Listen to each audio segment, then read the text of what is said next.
So we are back after a little bit of a hiatus. Yes, I didn't get maternity leave from my employer, but I got a little maternity leave from the podcast. That's right. Thank you, Yes. Jeff. It wasn't. What do you were as much part of the decision as I was. This isn't a patriarchy. No, I know. I was just kidding. My boss, Jeff, gave me some time off, but no. Yeah. Nor is it an oligarchy. Oh, gosh. Yeah. Well, yeah. So Russia's invading Ukraine right now while we're recording this. Yeah, you sound like. I don't know how you can say it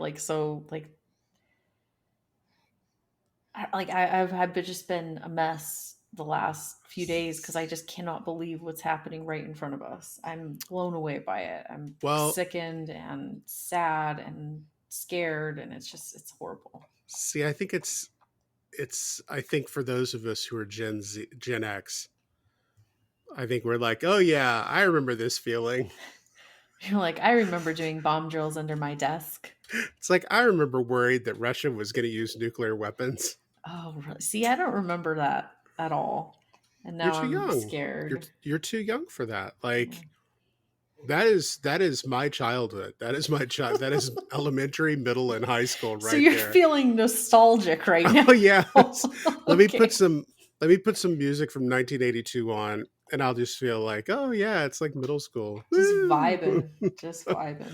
Man, what a mess though, isn't it? I don't know. I think the whole thing is just so sad. And I'm glad that we're recording now, and I'm glad we're recording this episode because there's a lot of breaking news, like one story after another, right? And so it's good to kind of get a handle on what is the history of the news.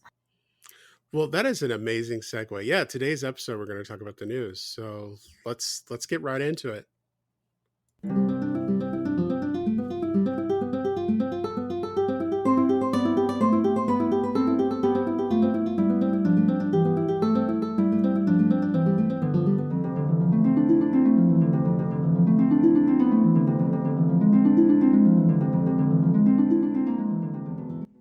Hello and welcome to An Incomplete History.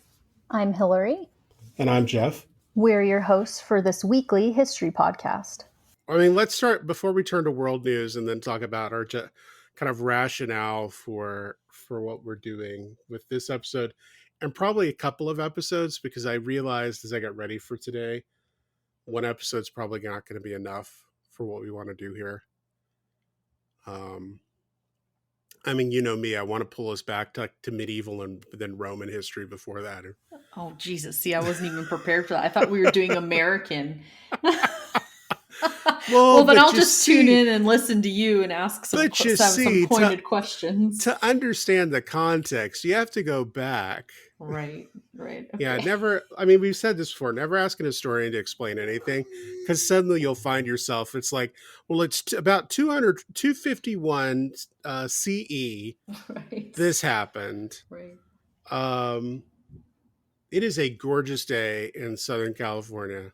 It is clear, not very windy, high 60s, low 70s, beautiful.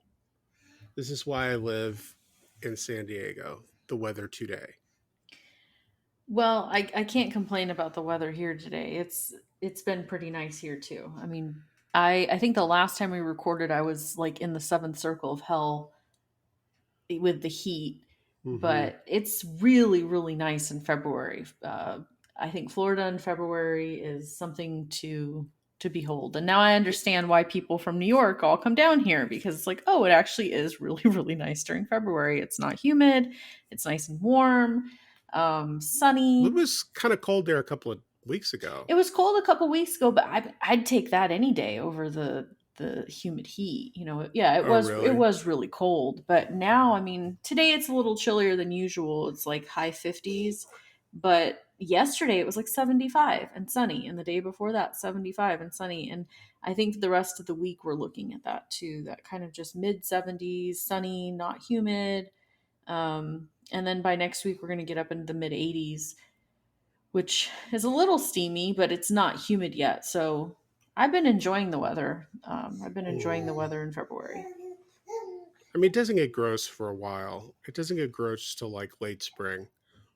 Um, so yes, so Russia is in the process of trying to invade the Ukraine, or Ukraine, not the Not Ukraine. trying to, has done it. Well, yes, but they haven't. I mean, I was just reading a couple of articles in various news sources talking about how they're really behind their timetable. The Pentagon's saying that the Russian military had this timetable and they are behind their timetable, But because they it turns have out, invaded. I mean, they're oh, they've in there. invaded, they've invaded, but they have not like toppled the Ukrainian government, replaced Zelensky. Done. They haven't done any of that. They better not touch that man.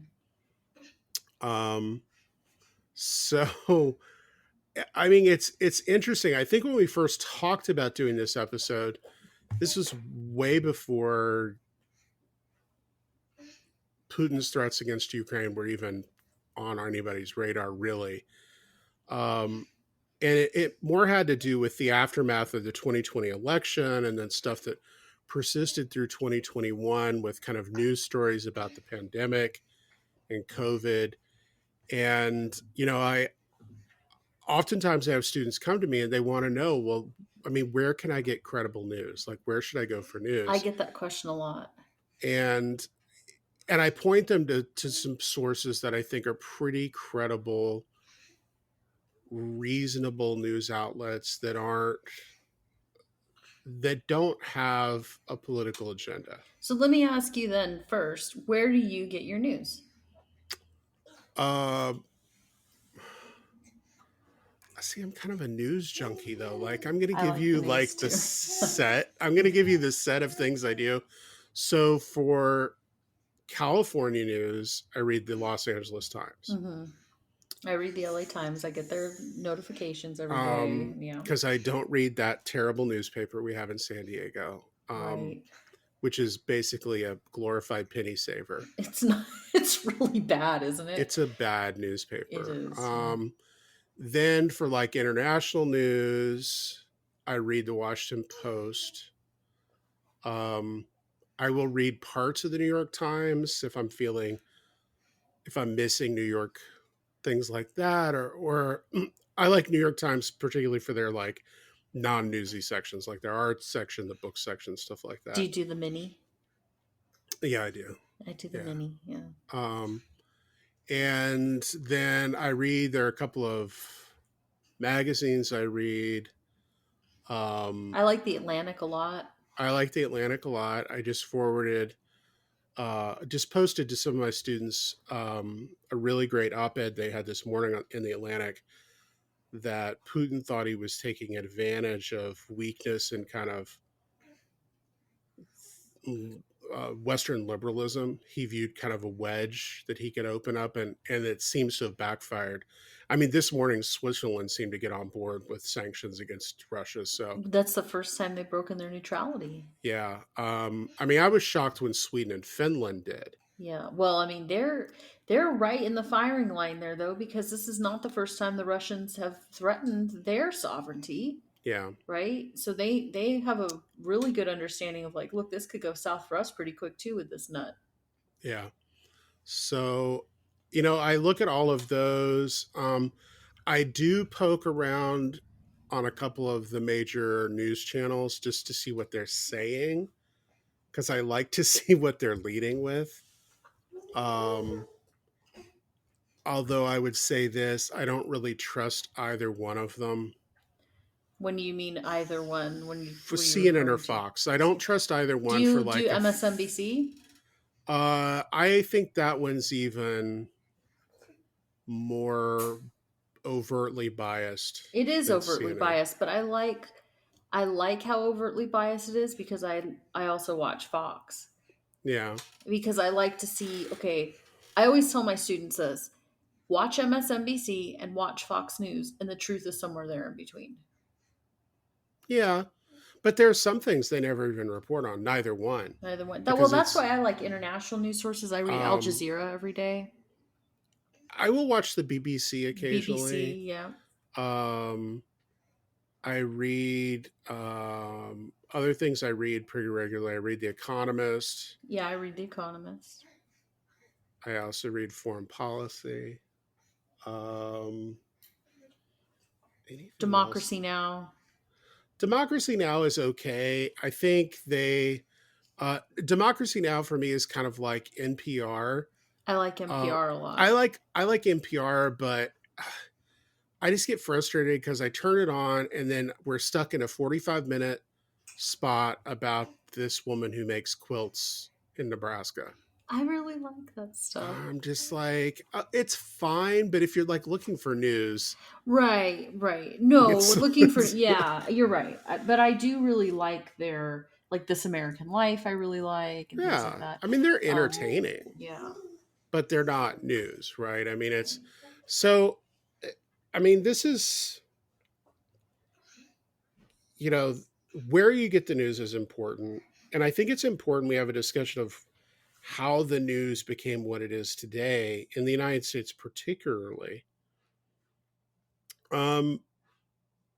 because I think it helps you understand that a lot of the critiques leveled against MSNBC and Fox, it's actually nothing new. That gives me comfort. I like to share that with students of like, look, this partisanship is not new. This is actually very American. This is the news in this country since the very beginning. That's how news outlets were founded, was on partisan lines. And we're no more divided now, really, than we've been at other times. Yeah. In fact, I don't know. I think we were probably more divided. I mean, the nastiness that they would write about each other. But there wasn't a comment section. Federalist versus Republican newspapers. But I mean, so let's go back. I mean, what is a newspaper? What's its relationship with the news? I didn't know that there's like a big kind of controversy about what exactly the news is and when we start dating it. I would say this: we can't really talk about a newspaper that we talk about in today's sense before Gutenberg and the printing press with movable type, because you've got to be able to kind of print this in a number to distribute it. I mean, it seems to initially emerge these little gazette things in Venice in the 16th century. But what is usually credited as the first paper is published in the German states in 1605 by Johann Carolus, and it was called Relation aller my German's horrible, Phänomen und Gedingt werden Historien. It's an account of all distinguished and commemorable stories. I was going to say you probably definitely butchered that title. I did. And most historians who study the news and most associations, including the World Association of Newspapers, actually say that this is the first newspaper in kind of a modern sense. Now, there is a critique because it's not formatted quite the same. It's formatted more like a book, even though it's kind of distributed regularly. If you want to look at something that's even more clearly formatted like we think of with newspapers, you have to go to the Dutch. And basically the translation of that piece is current events from Italy, Germany, etc. And it's first published in 1618, and it uses like multiple columns. So it actually looks like something we would think of as a newspaper.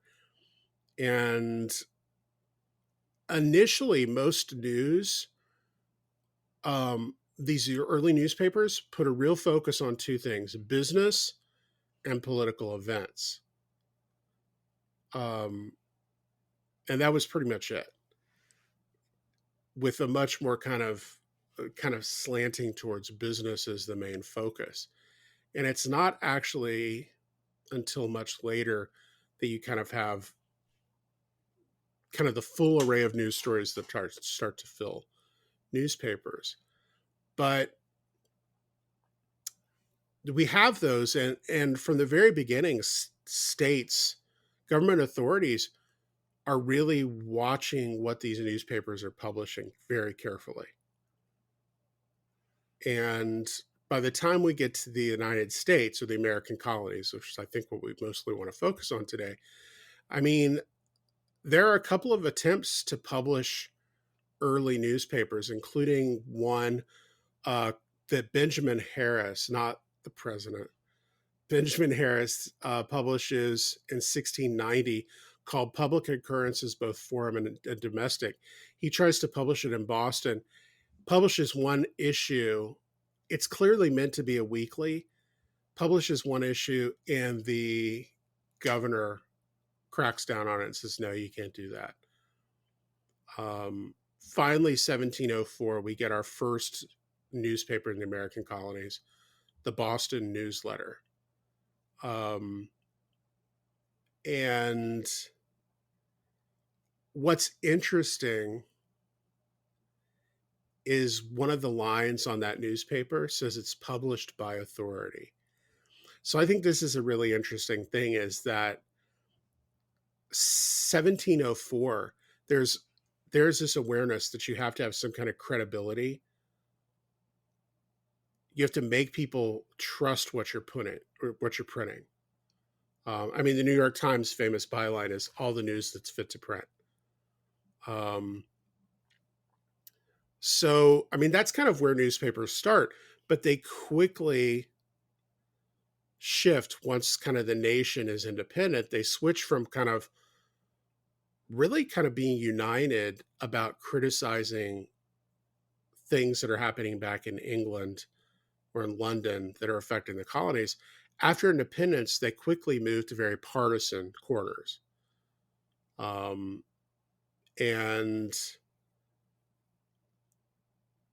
I think that's where we kind of want to start, right? Partisan nature of like early Republic newspapers. Yeah, I mean, we could go on a whole thing about Ben Franklin and the Pennsylvania Gazette and that's all his that whole stuff. deal. And I mean, I think the thing to point out though is pre-revolution, the newspapers really do take off as a means of spreading information about Mm-hmm. independence and about the coming revolution, Mm-hmm. and that the biggest thing, the Stamp Acts, are kind of what. Sorry. The Stamp Acts are kind of what really caused a lot of fervor for revolution, because the point of the Stamp Act was that you had to buy stamps and place it on every single paper that was sold, Mm-hmm. and that's what was costing so much money. And there was so much consumption of newspapers, and people liked newspapers so much that that's what kind of created a lot of the discontent in the colonies. And it's kind of Mm-hmm. rooted in the idea of like these early newspapers, and that people were really starting to rely on them and like them. Well, it's funny because when I teach the revolution, I always tell students a lot of the intolerable acts really don't affect people that have much of a voice. But Parliament comes along and does this Stamp Act in 1765, and it targets lawyers, gamblers, because the stamp has to go on cards as well, and printers of newspapers and broadsides. So it's like it's this one act manages to piss off a wide group of people, many of them who are influential or have kind of the ability to change things or to kind of get involved in things. Well, and they have the ability to report on it. Mm-hmm. They're the ones who are most widely affected by it.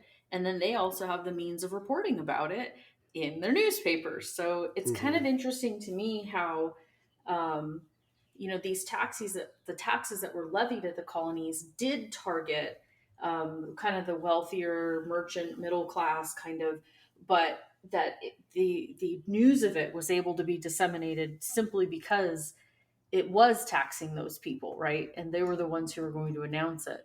And that's what spread the word so quickly about revolution. And that, the printing of the common sense pamphlet was really important in all of this as well. But after the revolution, that's when you really do start to see the partisan politics taking off. Mm-hmm. Well, there was already, I mean, in the revolution itself, there was this kind of, you had these patriot newspapers who were very critical of loyalist and people who were neutral, right? And I know you do this with your students just like I do. That's explaining a large number of people were kind of neutral during the revolution. And these patriot newspapers really critique that neutrality. Yes. Well, and then a lot of people who were printing in like loyalist newspapers were sort of run out of town. Mm-hmm. They had to seek refuge in places that were a little more friendly toward loyalists, New York. But there wasn't a lot of space South for Carolina dissent, right?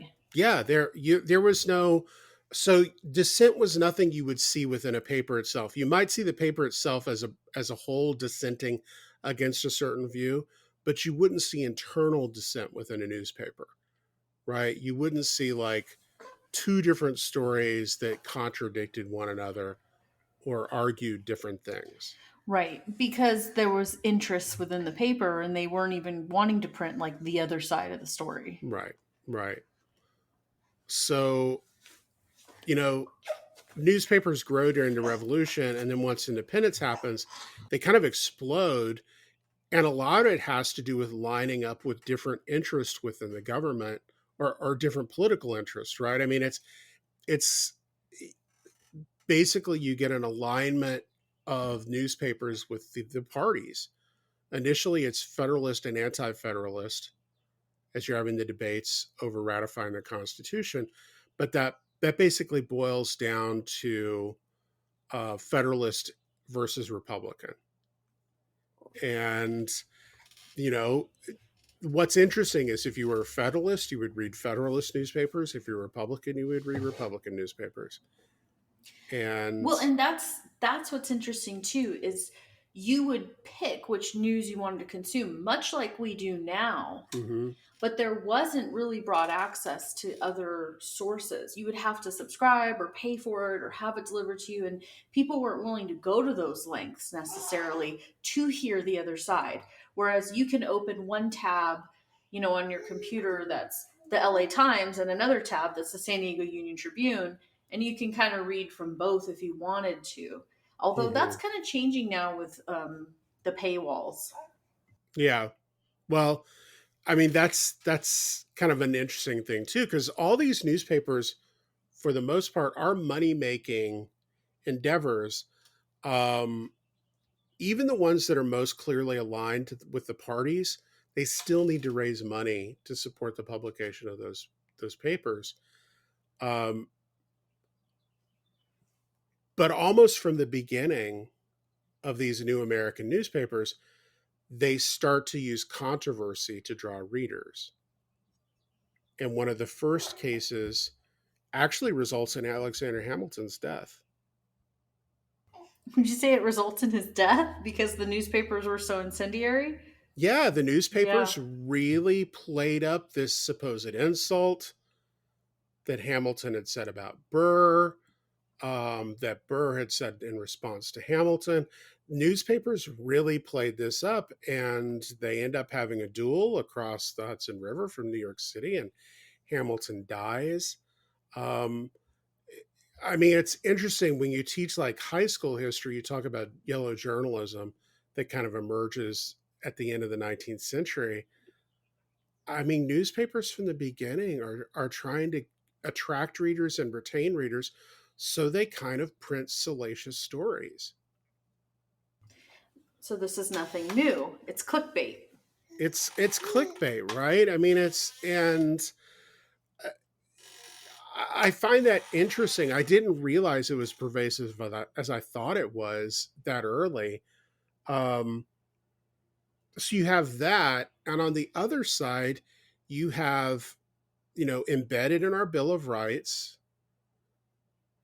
is this ability. We've got freedom of the press and freedom of speech, right? They're supposed to safeguard our ability to criticize the government.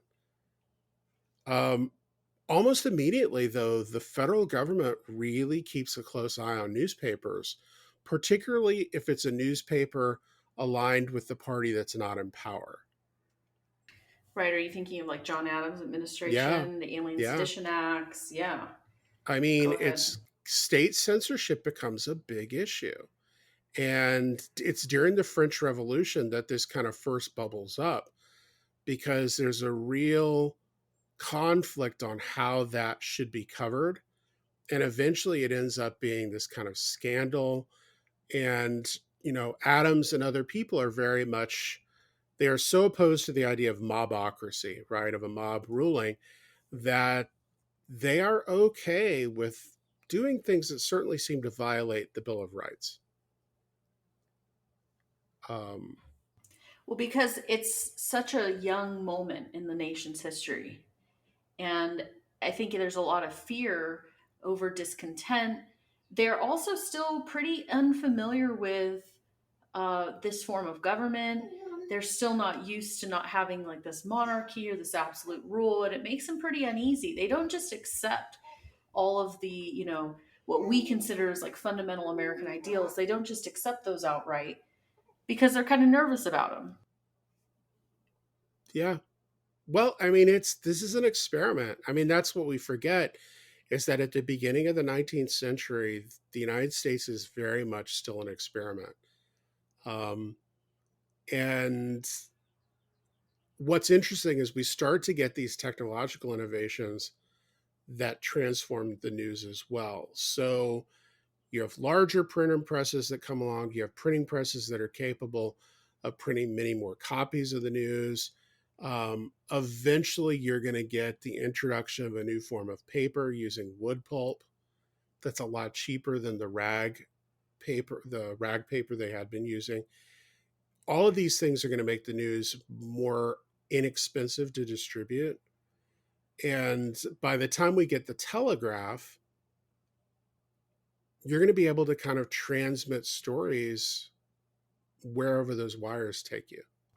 Well, that's one of the biggest technological innovations of the 19th century, right? Is the telegraph. I would say period. Of the period, yeah. I would say Oh, period just of human it of is of human. human. It's the ability to transmit knowledge at the speed of light. Right, at very quick speeds, yeah, and that does transform. But see, Well, I would say it's not human. the speed of light. I'm going to get some No, I know. engineers going to get on here and say it's not the speed of light. Um, It's near instantaneous. But see, I would say that so you're like, oh, that's just period. That's like the biggest technological innovation. Yes. But I would argue in relation to this podcast is the printing press is that's the big one. I mean, it allows stuff to be it decreases the cost. I don't think it increases the speed. It does increase the speed some, but it doesn't increase it like something like the telegraph does. I mean, once telegraph's lines are down, I mean, something can happen in Savannah, and people in Boston can know about it that day. Right, but the printing press allows for the wide dissemination of knowledge and Right. ideas. Right. But yes, Okay. this allows for it really quick. So they go hand in hand. That's what it is, Yeah. right? The Yeah. news and this podcast, like this is why it's important, is because all these technological innovations go hand in hand. And ultimately what it does is it increases our access to knowledge, right? And I think what's interesting is particularly the telegraph and kind of changes in the 1830s, you still have most papers are aligned politically with one party or the other, but you start to get these new independent newspapers that get published. And these become really popular because their focus shifts away from politics as the only concern. Right. And they start reaching specific audiences of people who want to hear that sort of information. They can be religious pamphlets. Mm-hmm. They can be, something just not about politics. And it just allows for wider readership. It draws new audiences in. And it just diversifies the news world or the media world. And literacy is going up in the country. Right? Right. By the mid 19th century, you do start to see compulsory education and literacy going up. And that's, the whole thing with the printing press too is like now that you can widely disseminate information, people do start to be able to read more. And newspapers really do contribute to everyday literacy. Well, I mean, it's during the revolution, literacy was still low enough in some regions that somebody would, stand up in a tavern and read a broadside or read selections from a newspaper aloud, because there were still a sizable number of people who could not do that on their own. And I mean, that starts to change. And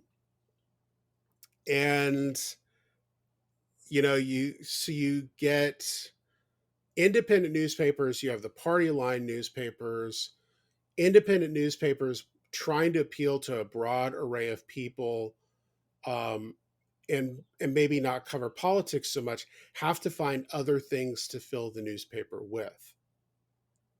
Um, Meanwhile, the politically aligned newspapers are always trying to come up with innovative new ways to kind of convey the party message.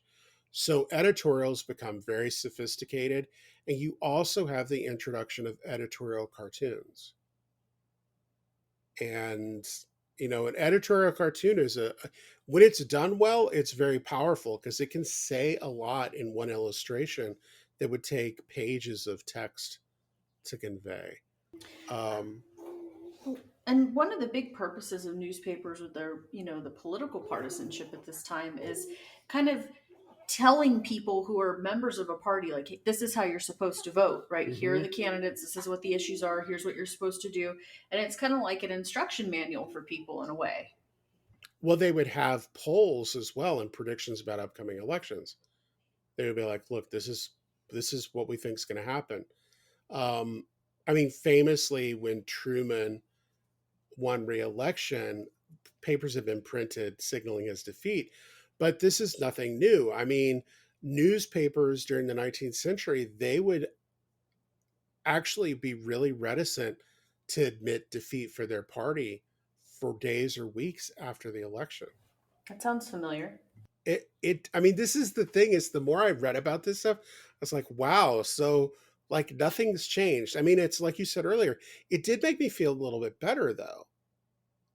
Because I was like, oh, yeah, we're no more divided than they were then. I mean, you've got newspapers refusing to kind of admit Jefferson's victory. And then you've got newspapers refusing to admit Jack's.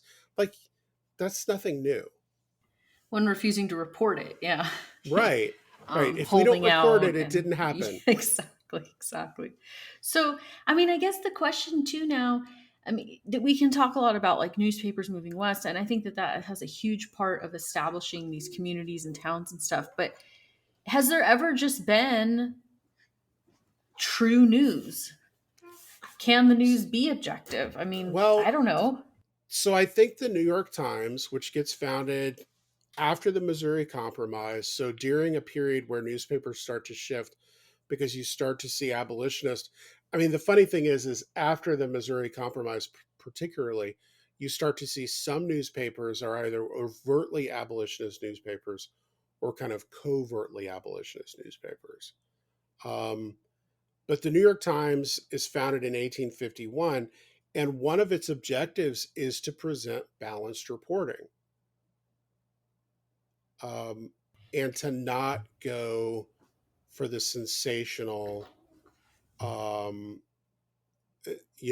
the tawdry or anything like that. And for the most part, I think they succeed. And when New York does that, you start to see increased pressure in other cities, major cities, that maybe there's this opening for somebody to try something that's not a politically aligned newspaper. A clear separation. I mean, this is one thing I always do with my students. And, they used to do this on the nightly news, and I wish they still did it because it made it clear what was going on. So like Walter Cronkite would report the news on CBS. And at one point in the evening, they would be like, and now an editorial. And either he would turn and they change the camera and they'd have like editorial or opinion or something on the bottom, or it would be somebody else speaking entirely. And they made it clear that what they were now saying was not a matter of news, but a matter of editorial opinion. And I think that's what you see starting to happen in the mid 19th century is newspapers like the New York Times are pushing this thing that you've got to distinguish between when you're just trying to objectively report something happening versus when you're editorializing. Well, and it's not just the editorializing, because the reason I think that the New York Times are in response to this like yellow journalism, right? Where this really sensational entertainment style Enquirer kind of what is the one now? The New York Post? Is it New York? The New No, York Post. The New York Post has always been out there. It always has some very interesting it's headlines. It's New York's own National Enquirer, basically. Yeah. But so that the New York Times is kind of in a response to that. Is like, there's such a proliferation. There's so many different types of news and styles and sensationalism and entertainment value, that it's kind of a response to that, to say, this is just going to be like an objective telling of the news. And I like what you said about the way that the news used to be reported on television, of like, changing camera angles and making it very clear what was or was not opinion, because we really don't have that anymore. And I think that that's one of the most difficult things for students. They go online and they read whatever, and that's just, they just take it, and they just say like, that's what it is. And I had an incident the other day where I had I have a newspaper assignment where I asked them to go out and read current events from reputable sources, etc. And I asked them, I said, where do you get your news? And they said, not as a joke, they said TikTok. That's frightening. It is, but yeah, but it's like, I'm not trying to make fun of it, but like, it is very scary. Why not make fun of it? It's hilarious. Well, that somebody would think that's a credible, like, what I watch on TikTok? There's this guy who has his two Welsh corgis that he dresses up. Mm-hmm. That's what I watch on TikTok. Yeah, it's for entertainment, right? I mean, there is news on TikTok.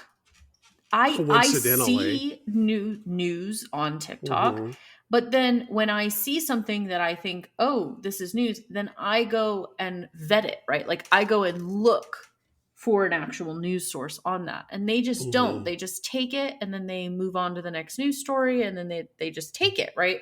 And they don't corroborate it. They don't check it in any way, and they're consuming this in 1 minute increments, 3 minute increments, right? And they just scroll on to the next thing, and they don't think past, whether, who that's coming from, who is saying that, why they're saying that. None of those things go through their mind. And that's, you're right. It's kind of funny, but it's also like, well, I do think we need to take it head on and not just laugh at them, but teach them and say like, okay, that's a great place to start, but that's not a news source. Is it a great place to start? Well, if they have, yes, because if it pulls them in and gives them an interest in current events, yes. And I think that it's pretty curmudgeonly to say otherwise, because if that's what draws them in to wanting to learn more, then I'm all for it. But I don't want them to stop there. I'm not expecting everybody to like be the loser dork that I was when I was in high school and just like, looking at all the newspapers, online. That was kind of like the start of it, constantly being on CNN.com. Like, I don't expect that of them. I do want them to gain an interest. And if they get their interest through social media, I think that's fine. But they can't use that as the end point for their information gathering. Okay. Yeah. I mean, I am a curmudgeon when it comes to some things. Well, I mean, yeah. The thing is, I would blame that TikTok mentality about news. I think it's just an extension of other social media kind of approaches to news. But I think all of that comes out of the 24-hour news cycle and the need to just fill up 24 hours with stories. Yes. And like I said at the beginning of the episode, I think we're going to have to do at least 2 episodes to get through all this, because we haven't gotten even into the period towards the end after the Civil War, when just newspapers explode even more.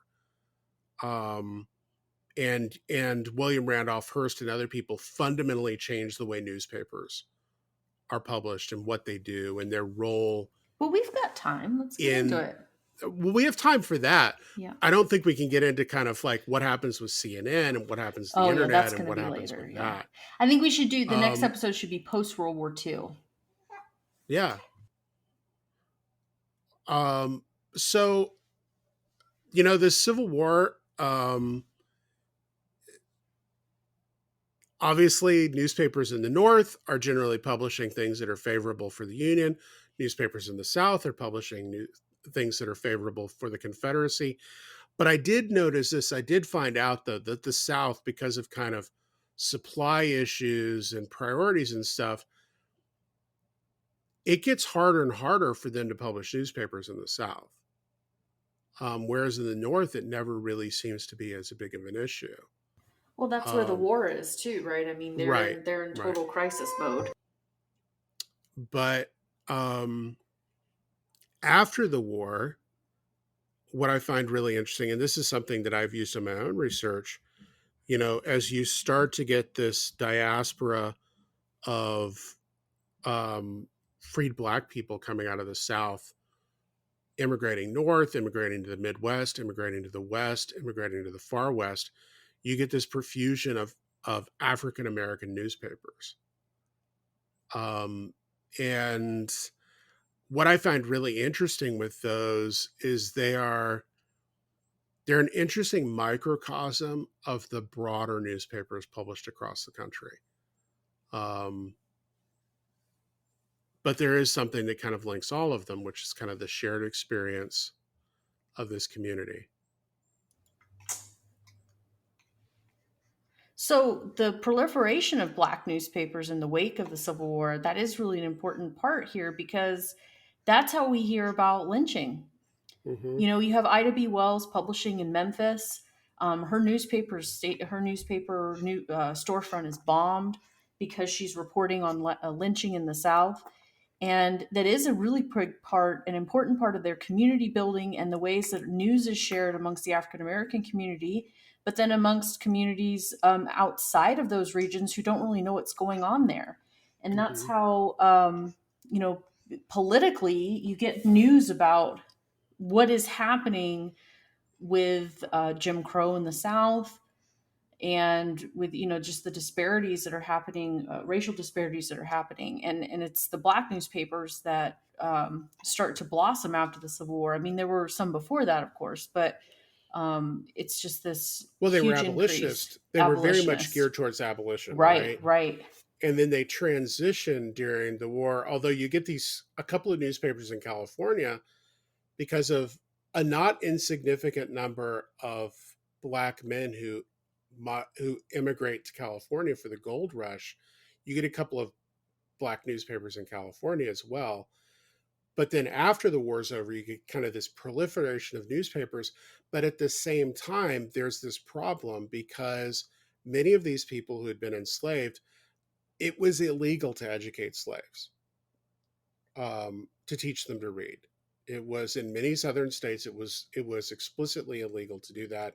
And even after the abolition of slavery, after the end of the Civil War, it's very difficult, particularly in the South, for Black people to get an education. And which is why one of the big jobs of the Freedmen's Bureau is to send people in to teach.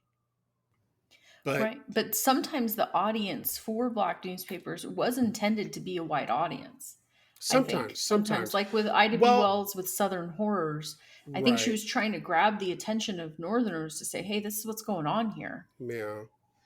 I'm talking more about Black community newspapers, right? Right. And they have a real economic issue towards the end of the 19th century, because what's interesting, if you look at U.S. literacy rates, they're higher than England before the Revolution.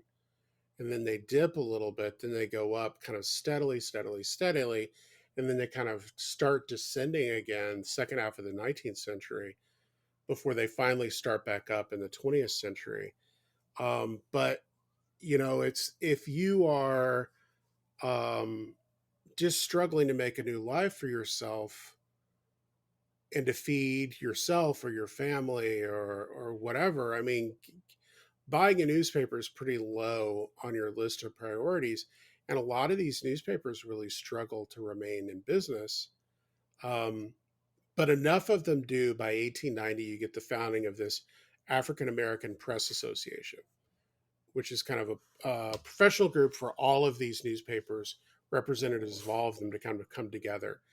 Um, but I think one of the points I wanted to bring up with this is the news in the United States has always been geared towards specific communities, whether that's a community based around ethnicity or perceptions of race or shared condition. It's about mobilization of those groups. Right. Or it's about politics, right? I mean, you get a profusion in the mid 19th century, you start to get women's newspapers. Well, in the early 20th century, during the Progressive era, you start to see a lot of, because like you're saying, the newspapers are targeted toward activist groups and political groups. And during the early 20th century, you really start to see women's newspapers blossoming, and the information is geared toward the working class women, sometimes middle and upper class women, and about suffrage. The Progressive era sees newspapers flourish in terms of political ideology and trying to push reform, and the newspapers are each geared toward an interest group. You're right, and that the interest group can fall along racial, ethnic, gendered, or religious lines, or profession, the farmers, right, the grangers, right. So you get farmers. This is just, it's a fascinating kind of story on its own, and I think we need to do an episode related to this. You have these parallel labor movements in the late 19th, early 20th century. You have one happening in urban spaces, which happen to be with factory workers, many of whom are relatively recent immigrants. And then you have this other situation taking place on farms. There are radical shifts that are happening in agriculture. And even though with the telegraph and all of these things, communications are a lot faster and transportation is getting better, there's an isolation involved in being a farmer in a rural space. And it's hard for you as a small farmer in Iowa to do much on your own. If you see things that are affecting your ability to sell your crops and things like that. So you get these these grange associations, where you get these farmers would form these clubs and these associations and societies, and eventually they come up with these newspapers, and you subscribe to them because it's a place for you to see what are new changes that are happening in agriculture. Are there new ways to do things? It was also a place where they would list fairs and other kind of gatherings. It's a place for advertising. And advertising, right? I mean, it's funny because these grange papers, unlike the African American newspapers at the same time that in some communities are really struggling to stay afloat, these grange papers, there's no shortage of advertisers willing to advertise in them. And it really, for a while, brings that community together. But we also get, like, the Women's Christian Temperance Union has a national newspaper they're publishing. NAACP starts to publish national newspapers. I mean, you get all of these, and at the same time, you get the emergence of these newspaper magnets, right? And I think those newspaper magnets inadvertently create kind of the journalism that Ida B. Wells does. So, like, William Randolph Hearst and Joseph Pulitzer come along, and they parlay their initial ownership of smaller newspapers into national newspaper networks. And basically what that means is, if you're a Hearst publication, you only need one reporter to write a story about something. And then it's wired to every other newspaper within that network. But it also, so it allows for the rapid dissemination of information, and a story's pre-made. So you don't even have to have somebody sit down with the raw news and kind of craft a story. The flip side of that, though, is Hearst and Pulitzer and kind of other newspaper magnates, they have an incredible amount of power because they can choose to cover stories or they can choose not to cover stories. Right. And because it becomes national, like there's a nationwide distribution of these stories, you're getting, for the first time, really a huge, the whole population is exposed to the same news, the same stories. Mm-hmm. You're not getting as much local intrigue or local stories. I mean, you can still have that. Of course, there's a huge, there's a lot of newspapers, but you do get a lot of bias and um, selection, right? They're very selective about what they do and don't cover. And this is what we see today. If you want to find out what's going on in the world, like sometimes you have to really, really dig and dig and dig to find it, because Or you manufacture it. right. Well, so Hearst, I didn't know this had come under fire, but so famously, Hearst sends this reporter to Cuba.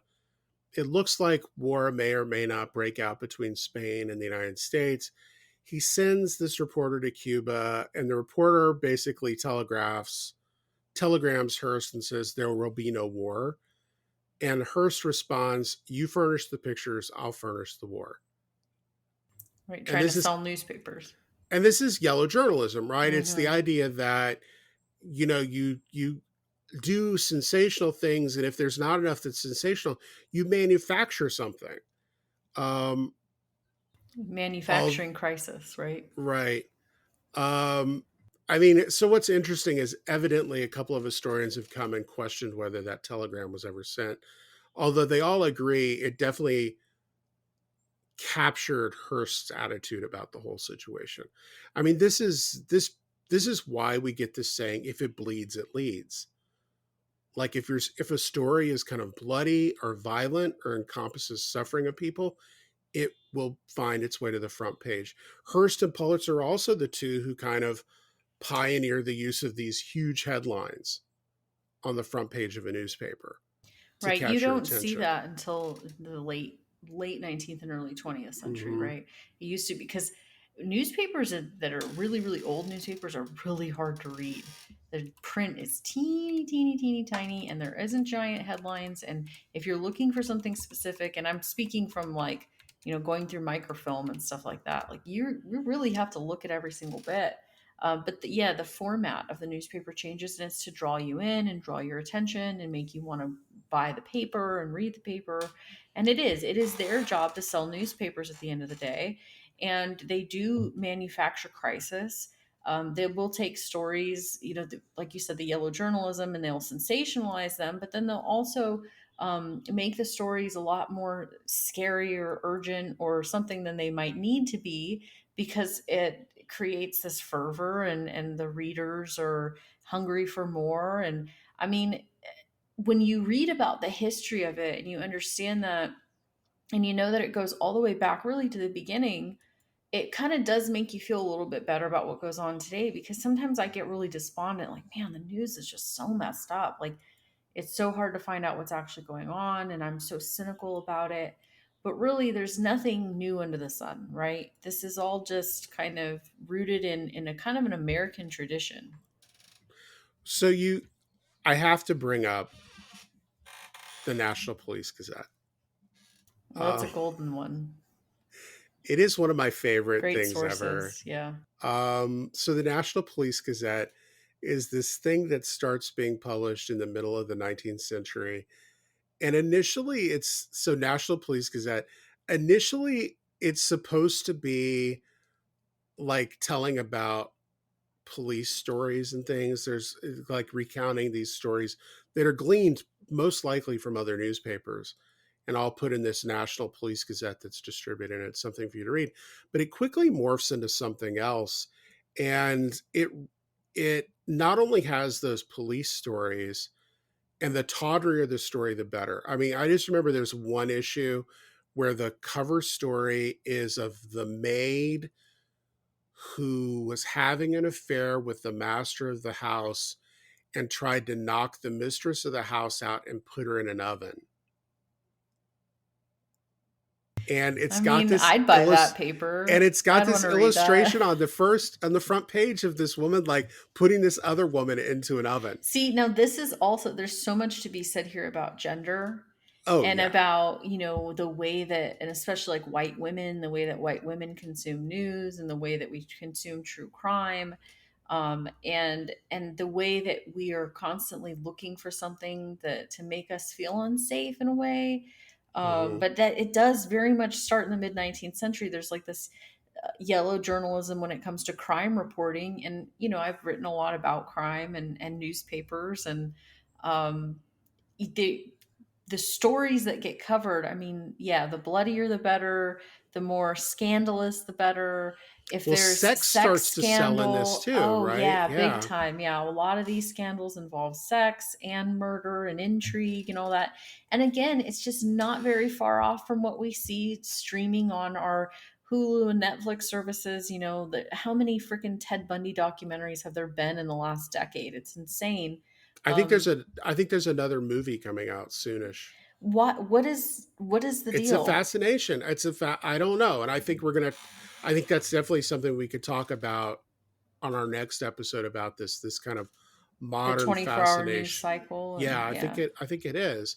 But it's going back to the National Police Gazette because I could like talk for there's hours so about this much to thing. be said about the National So it Police has those Gazette. crime stories, but it also introduces sports coverage.